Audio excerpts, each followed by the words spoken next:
Hello, my name is Colin Alfieri, and I am responding to the play The Hour We Knew Nothing of Each Other, and I'll be doing prompt B, acting and directing. So, I'd say first half, the one thing I noticed that actors did with their, their bodies and their voice is how they portrayed that they did not know anybody and they were kind of by themselves. Despite the fact that they were on stage with other actors, they were by themselves and not acknowledging anybody else's chemistry shown in their faces, how there was no acknowledgement with any other actors. And I think physically they walked close to each other and yet still weren't interacting or acknowledging each other. I think a good example of this was the boy in the blue vest was almost trying to talk to the girl in the blue pants or blue dress, and he couldn't get the words out. Well, there's no words in the entirety of the play, but it looked like he kept trying to interact with her somehow, and it just wasn't coming out, and she just never acknowledged him after that.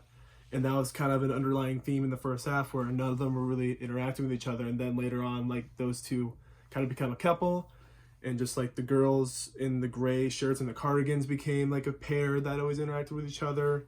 So things like that developed throughout the play.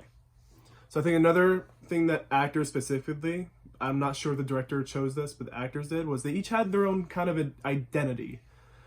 Example of this with body and voice is the boy with the white shirt and the brown designed pants was always very loud. Specifically in one of the scenes where he'd walk around just coughing and making sickly noises. He would scream.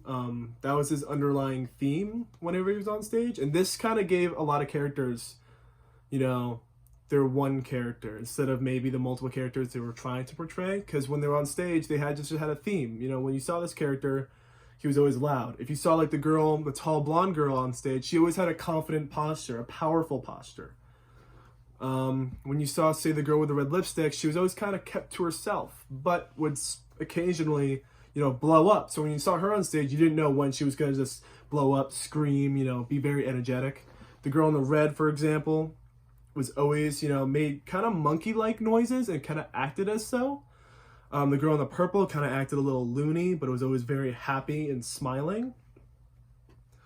So I think, each actor had an experience as one performer, although they were trying to portray multiple characters throughout the play.